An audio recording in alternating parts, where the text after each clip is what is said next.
Don't let anybody make you think that God chose America as his divine messianic force to be a sort of policeman of the whole world.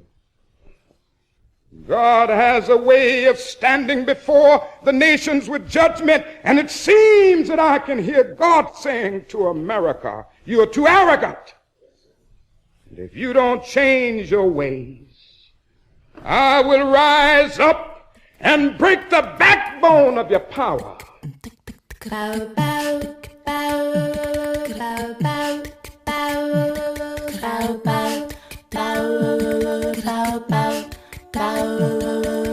Hotep, which in the language of ancient Egypt means we come with justice in peace. Welcome to Freedom Now, a Saturday Pan-Africanist and Internationalist World Affairs program. Freedom Now is committed to the principle of the rights of all peoples and nations to self-determination. We thank you deeply for your contribution to KPFK, which permits programs like Freedom Now to stay on the air. In this era of corporate acquisition and co-optation of all dissident media, we provide the microphone, challenging their corporate and racist point of view. So stay tuned for Agenda here at Freedom Now.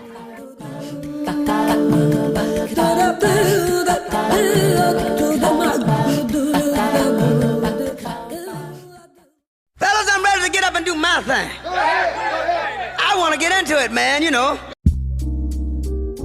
Among whites here in America, the political teams are no longer divided into Democrats and Republicans. The whites who are now struggling for control of the American political throne are divided into liberal and conservative camps. Peace, hoteps, and a happy holidays filled with joy and wisdom to all of our faithful and devoted listeners out there in the radio verse. This is Brother Brandon Sankara, and I want to start things off with a thank you to all of you listeners out there who continue to support Freedom Now. You keep us on our mission and allow us to bring you our agenda for today, Saturday, December 23rd, 2023.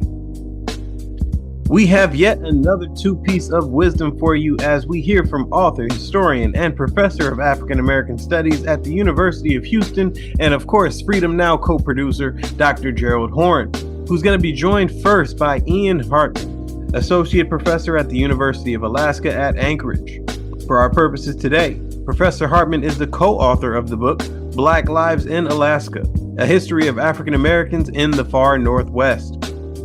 Then, in the second half of our program, we'll be hearing from Anthony Wood, doctoral candidate in history at the University of Michigan at Ann Arbor, and author of the book, Black Montana, Settler Colonialism and the Erosion of the Racial Frontier, 1877 to 1930. Stay tuned and be enlightened by two conversations centered around two lesser-known African populations here in the U.S., right here on Freedom Now.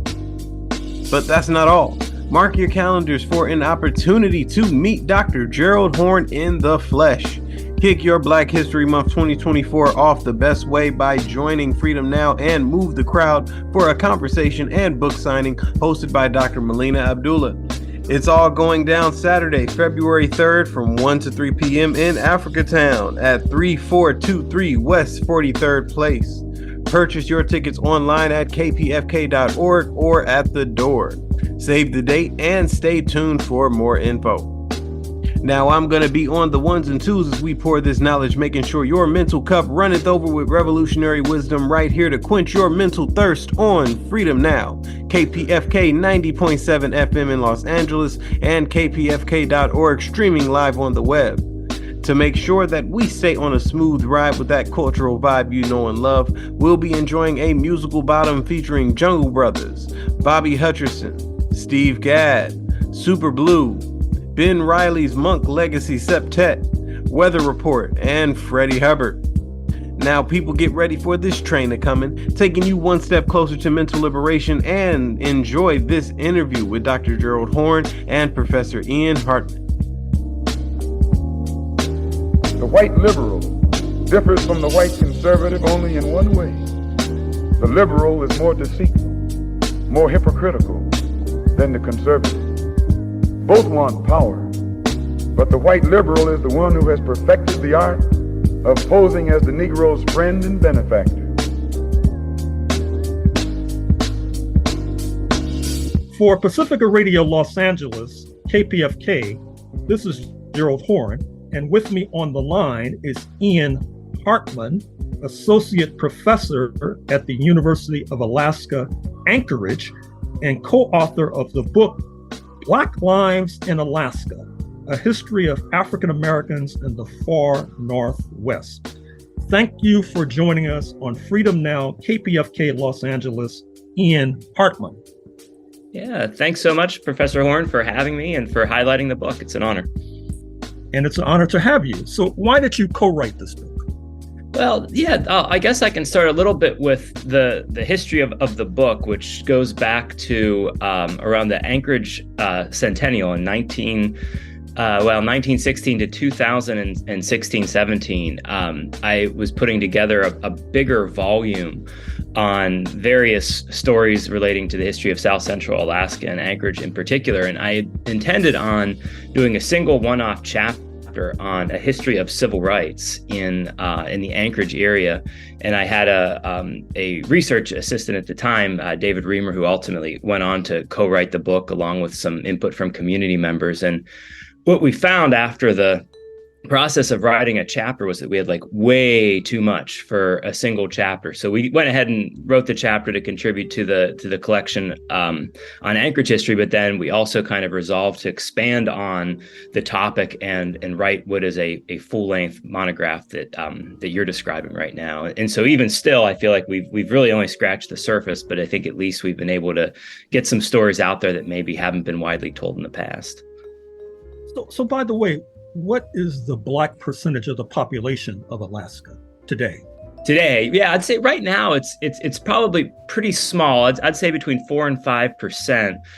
Anchorage, it's a bit higher than that, probably about 8-9%. Fairbanks, maybe slightly higher than that, maybe around 8 or 9%. Juneau a bit lower. I mean, it'll be a bit higher in the urban areas of Alaska, so that would be Anchorage, Fairbanks, and Juneau. But I'd say it peaked probably close to 10%, which was comparable to what you would have found in Washington State. Oregon, maybe probably higher than Idaho. So, I mean, Alaska's had a fairly robust presence of African Americans for a long time, in some ways probably more so than the region that it shares, but certainly not compared to states that have had historically a larger Black presence. So before 1867, Russia claimed Alaska. Many in our audience are familiar with Pushkin, the man of African descent, who was said to be the father of the modern Russian language. Many in the Golden State, California, are probably familiar with the Russian River, due north, which was established well before the U.S. takeover from Mexico, circa 1848, 1849. Or there are cases of people of African descent in Alaska during the Russian period, before 1867. Yes, absolutely. Yeah. And so one of the places we begin the book is in the Bering Sea, the Norton Sound, and kind of coastal Alaska, the west coast of Alaska, up through Nome, and even the southeastern coast. And the presence of people of African descent really comes back to whaling. So you had a pretty robust whaling operation in the North Pacific, taking over from the Atlantic, probably in about the 1840s, 50s, and 60s. There's this transition. And so you would have had what we can pretty confidently identify as formerly enslaved people, escaped folks who were enslaved in the South, and maybe free men of color who make their way into the North Pacific, into Alaska waters, and then even into Alaska ports, probably as early as the 1840s and 50s. And that presence, of course, continues through kind of the high era of Pacific whaling, which is about the 1860s, 70s, and 80s, and then starts to tailor off. But yeah, the presence of African Americans in Alaska at first actually does indeed predate Russian colonialism, and is very much so tied to the whaling industry. So did you encounter any examples of Black people speaking Russian? That's a really good question. Not that I'm aware of. I certainly encountered, again, people who would have come up here probably from the South, from the East Coast, kind of communicating with some communities that had obviously like a Russian influence, but I am unaware of any Russian-speaking people of African descent who made their way up on the whaling ships. That would be a really interesting question to look at, but one that I've not seen evidence for. So we know that relatives of former U.S. President Donald J. Trump arrived in Alaska for the late 19th century gold rush. Any stories to share about the Trump family in Alaska and or Black people during the gold rush? Yeah, you're absolutely right. So as I understand it, I think it was Trump's grandfather came up and through Alaska into Dawson, which was really kind of the urban center, I guess, of the gold rush. This would have been 1899, 1900, 1901, and 2, and then things kind of petered off, and then a lot of those same folks moved farther west to like Nome and Fairbanks. How long Trump stayed, I think, is not clear. As far as I know, it was not all that long, which wouldn't have been all that unusual. A lot of these folks came up thinking that they were going to make all kinds of money, and then didn't and were on their way. And my sense, if I have this right, is that Trump's grandfather was kind of one of these people who made his way up here and maybe thought it was going to be a little bit easier than it turned out to be, thought that he would find certain fame and fortune and really didn't, and then was on his way to the next thing. And so as it relates to African Americans who came to participate in the gold rush, there were several. There were several. A lot of them were here to what we sometimes call like mine the miners. So there were folks who participated in the gold rush as miners, but really the way to probably get ahead was to sell wares and to open laundromats and restaurants and inns and various things like that. And so we have some evidence of Black women who came up and opened a laundry in one case on the way, an inn. We've got the famous instance of St. John Atherton, who was a Black man from Alabama who made his way up to the gold rush through California and actually did strike it rich, was one of the few who did. And he, along with a close friend of his, actually end up leaving with what today would have been, certainly millions of dollars. And he uses it to start the Tuskegee Institute, or at least provide some seed funding for what would become the Tuskegee Institute. And he and his close compatriot end up retiring in the Bay Area, and at the time were one of the wealthiest folks in the East Bay, kind of up into the North Bay. So those are a couple of examples. But yeah, Black participation in the gold rush was pretty well established. There were people who kind of made their way almost to Dawson, but then kind of stopped halfway and decided, well, this is good enough. We'll open up a restaurant or an inn, and made out pretty well that way as well. So, as I understand it, World War II in the 1940s witnessed a surge of Black folk to Alaska. Yes. And I understand that they were participants in building an important highway. Talk to us about that. Yeah, absolutely. And so this is a really central part of Black history in the American West, the Arctic North, however you want to frame it. But you're absolutely right. So during World War II, Alaska becomes really militarized. Alaska becomes this really geopolitical, strategic place, kind of connecting East Asia close to the Soviet Union, but also, of course, by air, roughly about 9 to 12 hours from a huge percentage of the world's population in East Asia and North America. But there was no real transport line coming through Canada, and so one of the things that the federal government decides to do is to build this road. The road we know today as the Alaska Highway through tundra and boreal forest, the better part of about 1,600 miles, as it would come up through Montana into British Columbia, across Yukon, and into Alaska. Black soldiers were responsible for building. I guess they composed about 40% of the workforce on that effort, maybe a little bit more, and they were charged with building the northern extent of it as it crosses over from Yukon into Alaska. And incidentally, this was by far the hardest stretch of the road. And these men built much of the road with their bare hands. They were actually not afforded the luxury of power tools. There were all kinds of racist reasons for that. They worked in obviously substandard condition to that of the white soldiers.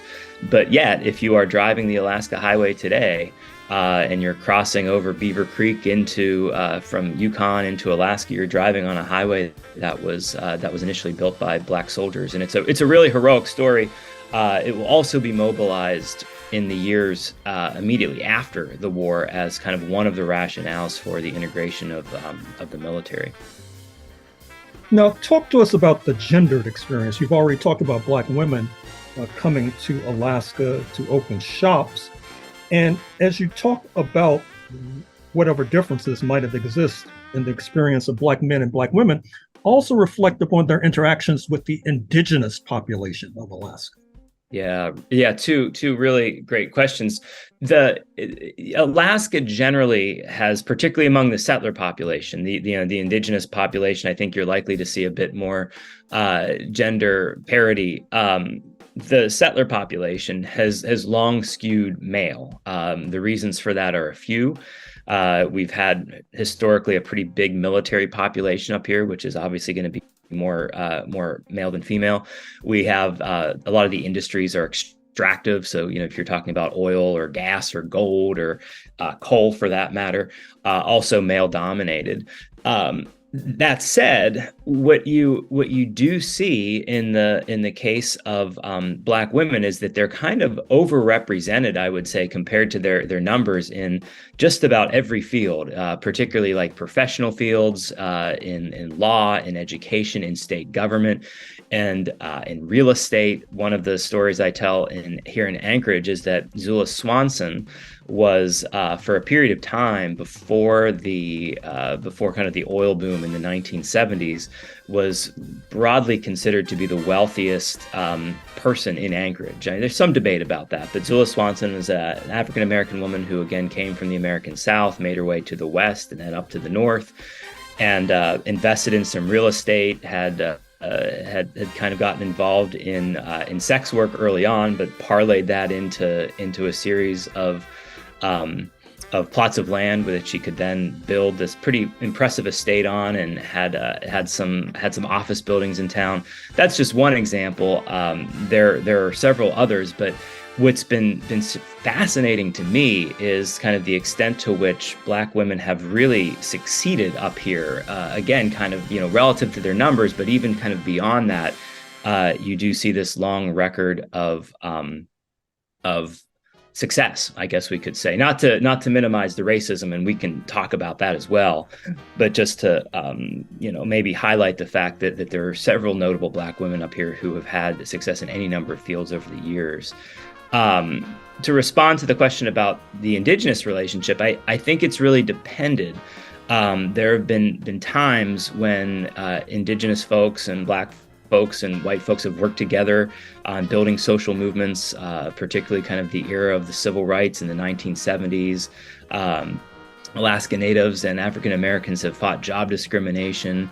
And at the same time, there has been, I think, tension among the various population groups in Alaska. It's long been an exceedingly diverse state. That's something a lot of people may not recognize. But Alaska to this day is one of the most diverse states in the nation, and oftentimes, kind of the various demographic populations have not always got along. But there are these, of course, really interesting moments of collective struggle and activism.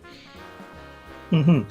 Now, what about prominent Black Alaskans that our audience might recognize their name? You mentioned Atherton and Tuskegee. Are there any other examples like that? Yeah, sure. Well, the one I just mentioned, Zula Swanson, I would also point out, let's see here.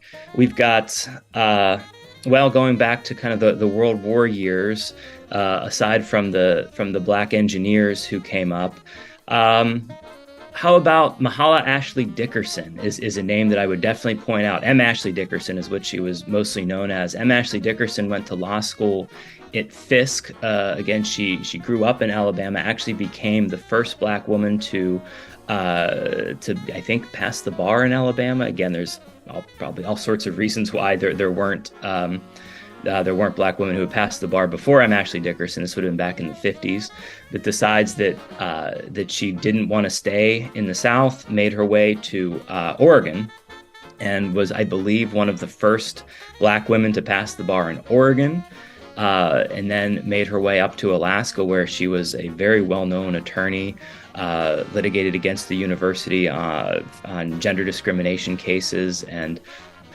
took on the Anchorage Police Department. So M. Ashley Dickerson is somebody who I always like to spotlight. Various representatives, I would say, kind of throughout the last maybe 20 or 30 years. Joshua Wright was one of the first dentists in town and was pretty successful, but then ended up getting into politics. And of course, today we've got kind of a series of local activists. Cal Williams, who wrote the foreword to the book, Cal Williams has been up here since the 60s and participated in the Black freedom struggle in Louisiana before making his way here in Alaska. And so we try to tell his story in the book as well. Now, you alluded to racist violence a moment or two ago. Talk to us about that. And is there any way to put it in the context of racist violence in the lower 48 states? That is to say, would it be a lesser amount, a greater amount, or what? Oh, yeah, absolutely. And so, well, one of the things I think the book is trying to do is to, I think, highlight Black excellence, right? When we look at somebody like M. Ashley Dickerson, or when we look at Atherton, and when we highlight a lot of these folks who came up at various points, it's important, I think, to note the way in which kind of people have succeeded against the odds and have forged social movements, et cetera. But I think at the same time, of course, we also need to be very clear about the level of racist violence that occurred here. And so in that sense, I think Alaska very much so maps onto what we would see in the northern states. Anchorage in particular, there's a very famous episode in 1950 in which many of the communities in Anchorage at the time had racially exclusive covenants and wouldn't allow Alaska Natives or African Americans.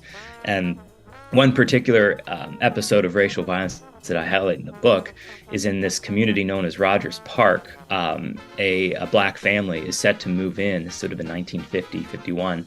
And the community members, the white community members in this neighborhood basically said, well, you can build this house, but you're never going to live in it. And sure enough, just as the house was completed for the Black family to move in, it was burned down, and what was most certainly arson, and there was never any accountability for it. And it was, again, very much so in the effort to retain, I guess, a white community in this specific neighborhood. That was actually the impetus for the creation of the Alaska NAACP.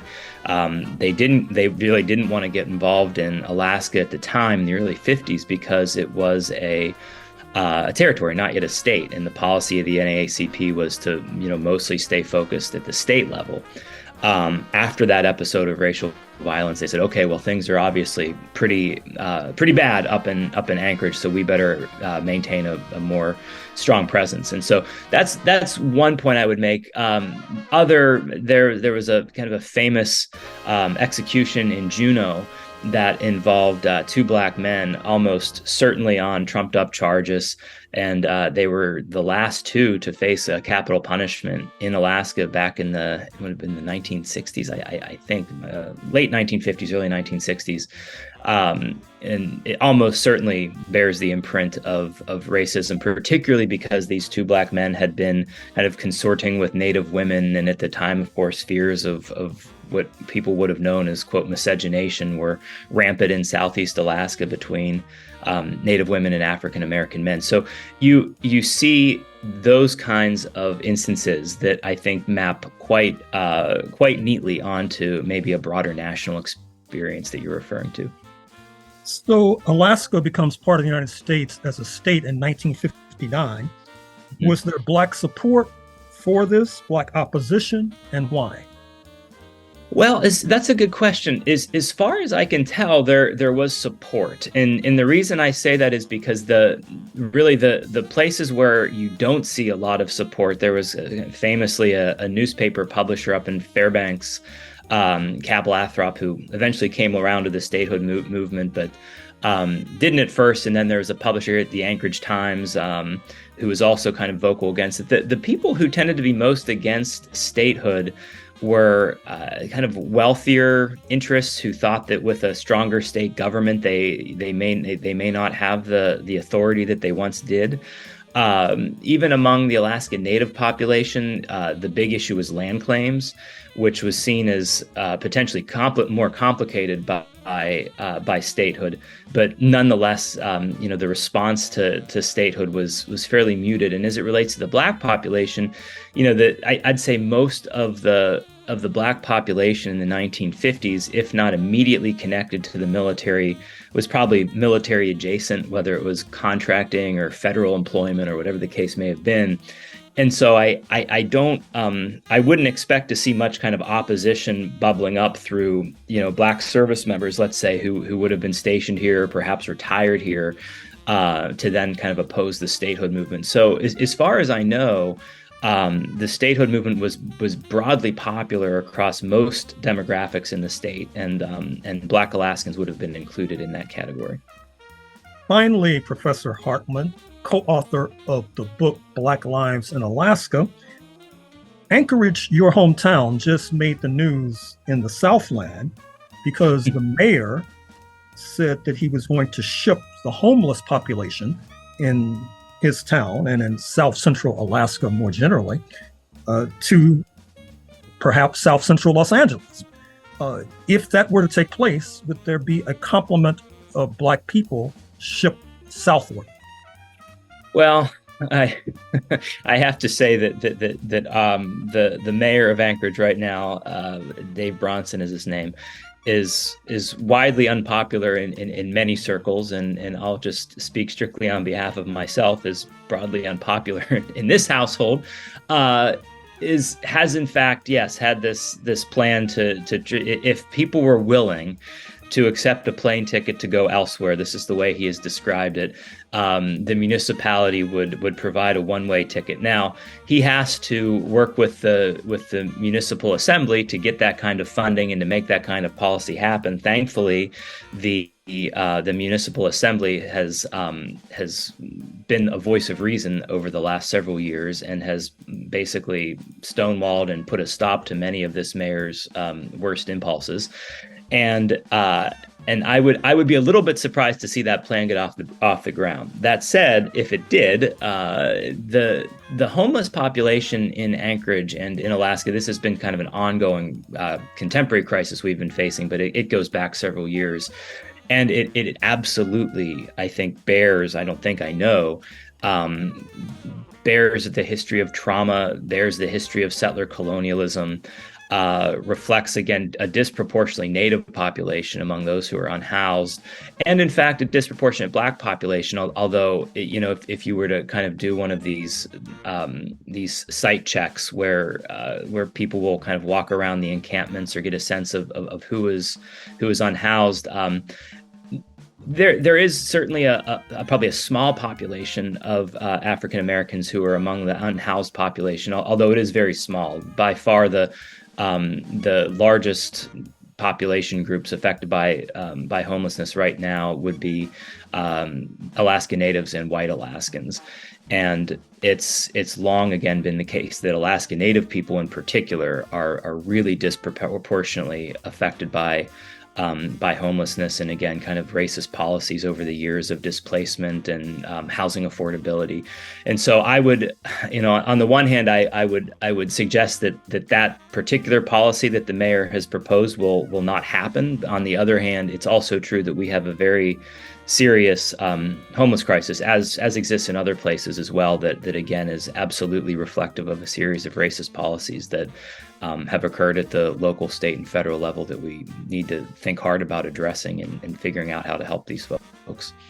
Well, I'm afraid we're going to have to leave it there, Professor Hartman, co-author of the book Black Lives in Alaska, A History of African Americans in the Far Northwest. Thank you for joining us on Freedom Now, KPFK Pacifica Radio, Los Angeles. Yeah, thanks so much. Thank you.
Welcome back here to Freedom Now.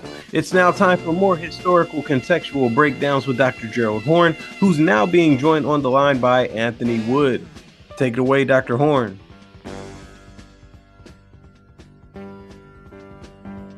For KPFK Pacifica in Los Angeles, this is Gerald Horne for Freedom Now.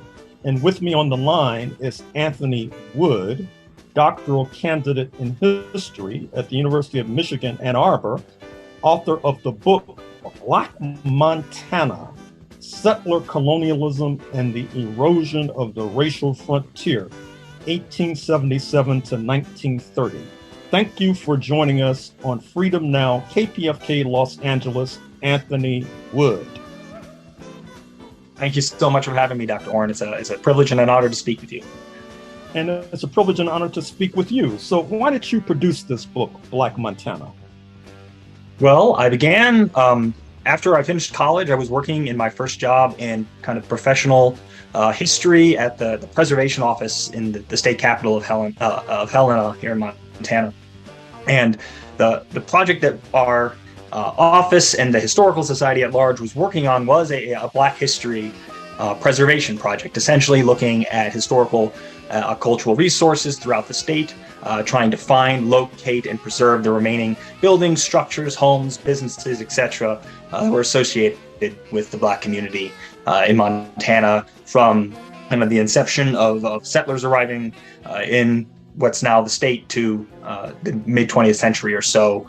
And that project became the jumping off point of both my master's study at Montana State, as well as kind of further professional historical work that I'd fleshed out into Black Montana. So the project itself was very generative in that it allowed me to do really an abnormal amount of research for a young historian in archives, specifically working through the family histories, newspaper accounts, and then kind of physical, cultural sources as well, built environments and so on. And this project really turned, in my mind, toward a very specific type of question, which local place-based histories are very good at, which is why do we have the resources and the stories and the narratives about the past that we do, and what is the use of kind of stepping back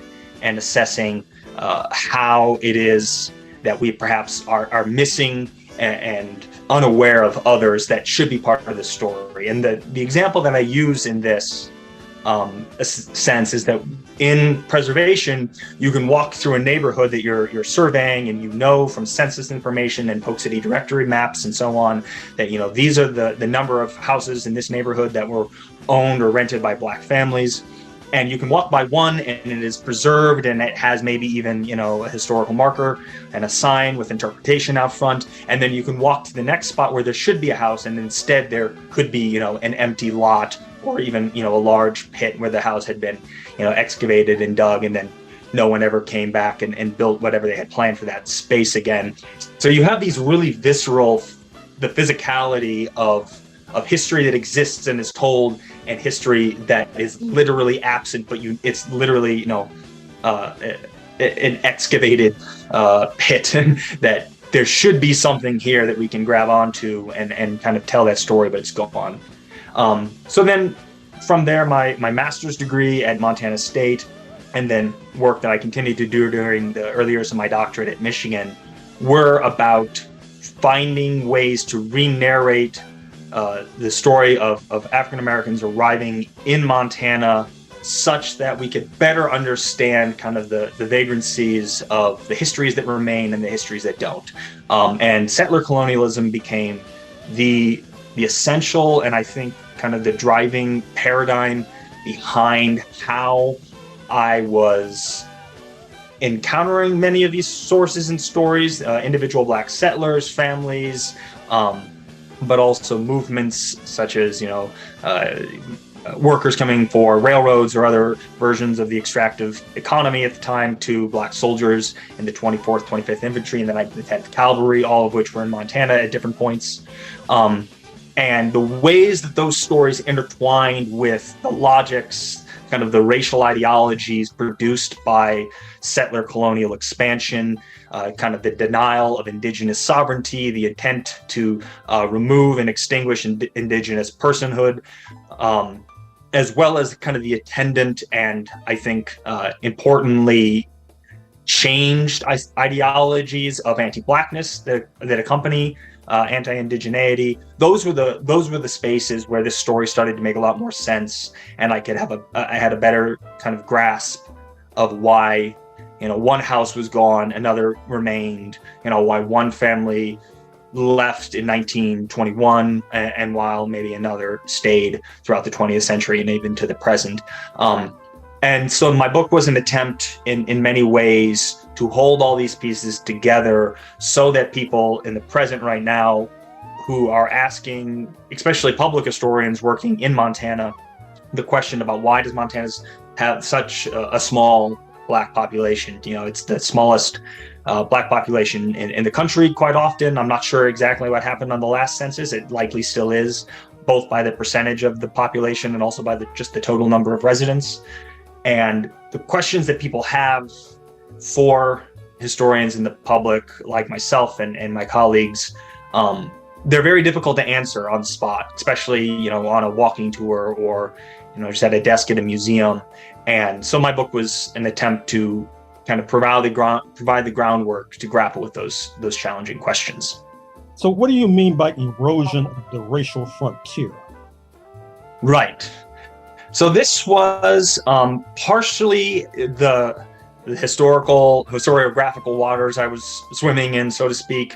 The incredible magisterial work of Quintar Taylor in his regional survey of the Black West called "In Search of the Racial Frontier" still very much shapes Western Black history as it really should. It's such a kind of a monumental achievement for its scope and its depth, and his metaphor throughout was both playing with this idea that African Americans after the Civil War and Reconstruction specifically were turning west with the same type, but not exactly the same kind of view of Western spaces, of the Western parts of the continent, that drove kind of this frontier mentality and mythology that was prevalent during the latter half of the 19th century.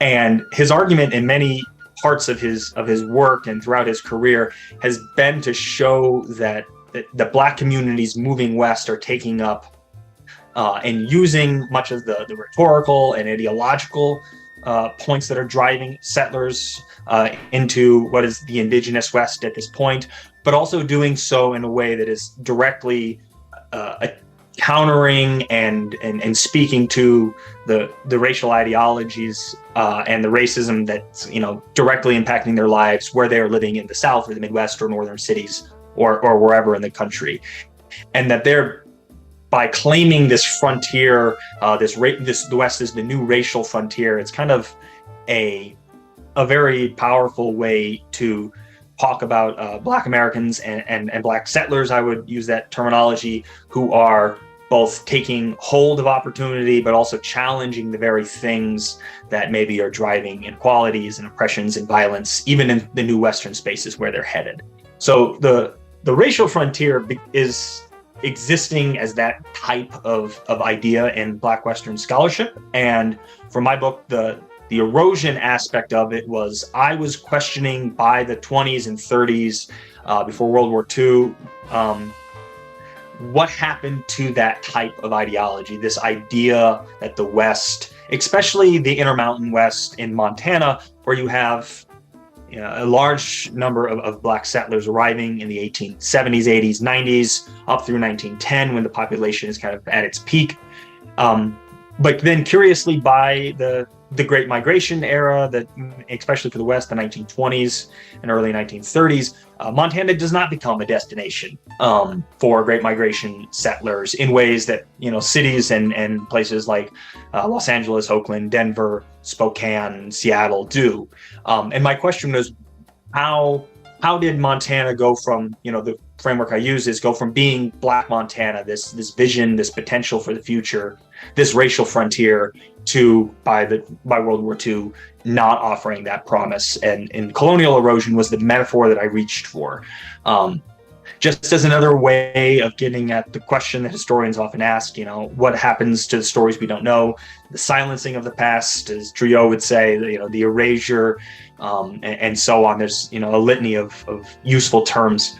Erosion, to my mind, evoked almost a geological metaphor that insisted that the process was not something that only happened in the past, from 1870 to 1930, and then that process ended, but rather it continues to compound and affect how later generations engage with the past. So you can have the effect of settler colonial white supremacy as a logic inherent in that's driving and organizing Montana society that impacts a Black family in such a way that they leave, and the loss of that family doesn't just end and kind of stay in the past, but it continues into the present, such that we can, in 2023, stand in front of an empty lot in Helena or Missoula that at one point was, the home or business of, this or that family, and really try and find the ways that history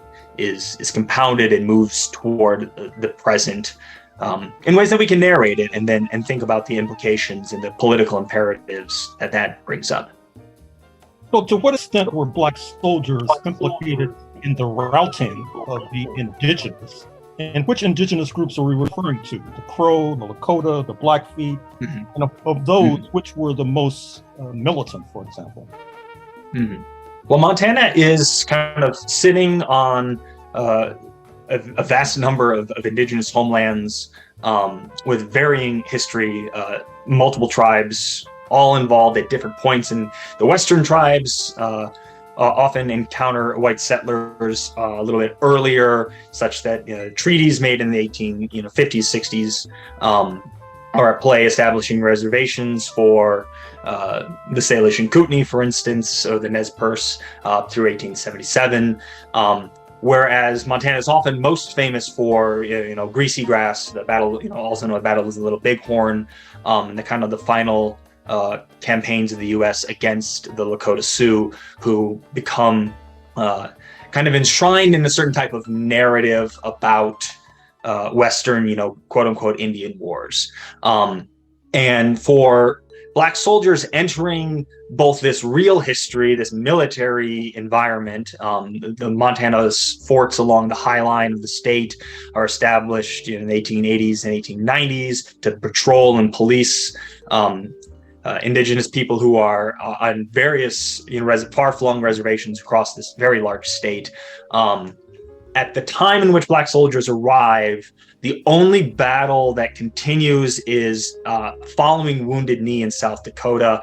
There are soldiers who are stationed in the eastern part of the state at Fort Keogh of, I believe, the 25th Infantry, who are sent to put down kind of this last insurrection, as the U.S. government sees it, of the Lakota Sioux after Wounded Knee in 1891. So that's kind of the last and only direct conflict that emerges between Black soldiers and indigenous people. But my point in bringing them into my story as I do is to try and pull us away from the standard narratives that exist for military history and think about how Black soldiers are engaged in the settler project beyond the most concrete and obvious point of violent combat, because they really are somewhat removed from that. And yet Black soldiers are stationed at forts. They're doing the work of the U.S. military at this point, ensuring kind of the domesticity of indigenous peoples on reservations in the eyes of the government. And they're forming this kind of colonial guard at the rear of settler invasion into what becomes Montana. And the question that we then have to ask is, well, how does their Blackness, their racial backgrounds and identification? How does this change as they move from perhaps active duty on these forts or throughout Montana, and then the lives that they then lead afterwards? So I'm really intently focused on thinking about how Buffalo Soldiers often, remain in Montana. And as it happened, a great deal of Buffalo Soldiers, as they were, known at the time, and as they called themselves kind of later on in Montana's sources, they did end up staying in Montana, partially because they were many companies of the 24th and 25th were stationed in Montana at the start of the Philippines insurrection in 1906, I believe. And then when they return, there is news that the United States is going to send back black soldiers to the Philippines in 1907, at which point, for many, many reasons, black soldiers choose not to re-enlist kind of in mass, partially for the blatant imperialism of the Second Philippines campaign, the terrible conditions that they were fighting and living in. But also, my argument runs that they had established homes and communities throughout Montana, and they chose instead that future for themselves. So then what we see is that the narrative and kind of the mythology of black soldiers as Buffalo Soldiers, as military groups that won the West, so to speak, as it was used in settler parlance, that becomes a really powerful and anchoring identity for the black community at large, who can then, in ways that white settlers are able to look at members of the U.S. military that fought during, the so-called Indian Wars, black settlers in Montana are able to hold on to the Buffalo Soldiers as this really powerful and grounding part of their history, which is holding them in place in Montana during a time in which there's so much trying to push them out, kind of so many erosive forces, as it were, against them. So to what extent were black settlers subjected to lynchings and Ku Klux Klan activity? Right. So this is actually, strangely, part of Montana's history that until very recently was curiously silent. There are a number of lynchings throughout Montana's history. By the time that the kind of the second rise of the Ku Klux Klan in the early 20s takes place, what most historians have been tempted to kind of frame as the big question is that because African Americans were such a small number, we then look around and say, well, who else were the adversaries of white KKK members in Montana? And it often comes down to Catholics and leftists or labor organizers as their primary targets, which is incredibly curious to me, considering obviously the history of the KKK is essentially an anti-black terrorist organization, that we are able then to assess Montana's KKK history and presume that the black history only matters there in its absence. And I have taken the point to suggest that no, this isn't correct. The KKK is actually in Montana and throughout other Western states is taking, it's rising precisely at a moment when the future of settler colonialism in the state is actually in doubt. It's at the point, right after over 40% of Montana's banks failed during the 1920 Depression. Enormous cultural, but also environmental upheavals are taking place. There's an enormous drought from 1917 to 1921 that kind of hamstrings much of the agricultural economy for the state.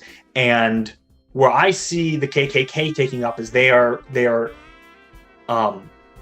acting as the kind of the bulwarks of a reeling, deeply anxious settler community, and they're pushing towards the ideologies that allow settler colonialism to kind of maintain its white supremacist racial ideology. And that's how they're interacting with local history in Montana. And to that end, I spend, at this point in the book, this shows up in the very last chapter, I've spent the whole 200 preceding pages before the KKK even arise, pointing out all the ways that settler racial ideology is specifically interested, targeting, and fearful of blackness and black settlers and the risk they imagine that poses to white settler colonialism and white settler modernity and so on. So the KKK becomes a very natural and obvious player at the end of this history, and it's by the time the KKK kind of loses its steam in Montana, more than half of the black population has left the state. So I see it as directly linked and related in many ways. So half the black population had left the state. Does that have anything to do with the racist environment? It certainly does. It also certainly has to do with the structures that settler society erects to support various parts of their community, and the fact that racial logics are governing who is caught by the social safety nets of their day.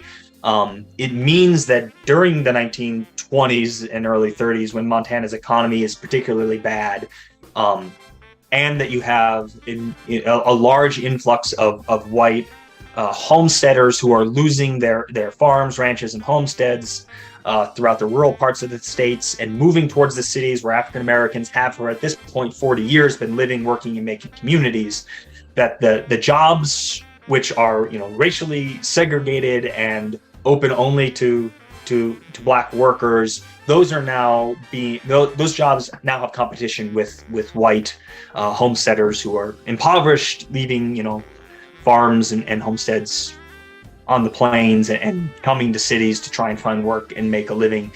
And so you find kind of it's from both ends, that the racial structures that kept African Americans working in only certain types of jobs with certain types of securities is then met with the plain racism of employers who then choose to hire white workers who have grown and flooded to the cities during the 1920s over that of African Americans, such that you can have individuals. And my book that I highlight this trend for would be a man named Sergeant Jefferson Harrison, who was a 24-year veteran of the military, living in Helena. He had been working both for the fort, but also kind of local businesses in town for decades by the 1920s.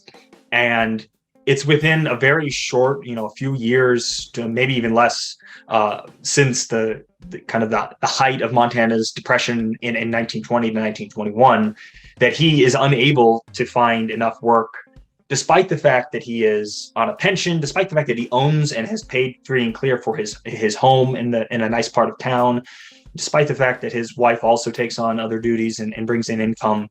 They're just unable to stay in this place that had been their home for decades, and they're forced to leave and go to Washington at that point, which is a common story, a common destination at this point. Is a lot of Black Montanans picking up and moving west, where there starts to seem the kind of the beginnings of great migration communities along the West Coast. Finally, Anthony Wood, doctoral candidate in history at the University of Michigan Ann Arbor, author of the book Black Montana, Settler Colonialism and the Erosion of the Racial Frontier, 1877 to 1930. What's next on your agenda? Well, I'm finishing my dissertation at the University of Michigan.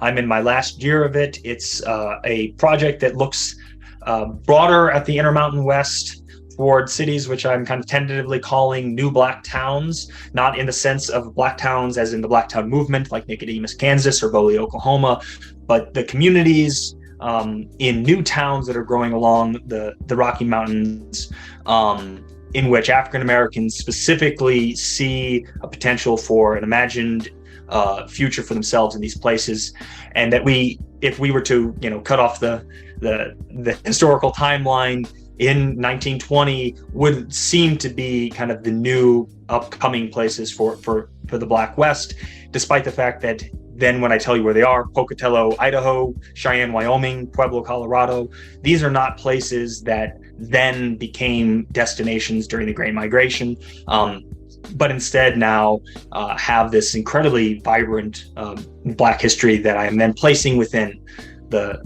the broader scope of thinking about not just how race and racism is made in the United States, but specifically where it is made.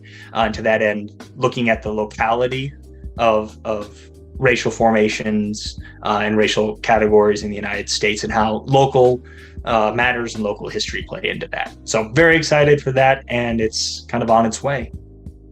Well, I'm afraid we're going to have to leave it there. Anthony Wood, author of the book Black Montana. Thank you for joining us on Freedom Now, KPFK, Los Angeles. Thank you so much for having me. It was wonderful to talk with you. And by winning the friendship and support of the Negro, the white liberal is able to use the Negro as a pawn or a weapon in this political football game that is constantly raging between the white liberals and the white conservatives. The American Negro is nothing but a political football, and the white liberals control this ball through tricks or tokenism, false promises of integration and civil rights. In this game of deceiving and using the American Negro, the white liberals have complete cooperation of the Negro civil rights leaders. In closing, we'd like to thank our guests, starting with Ian Hartman from the University of Alaska at Anchorage.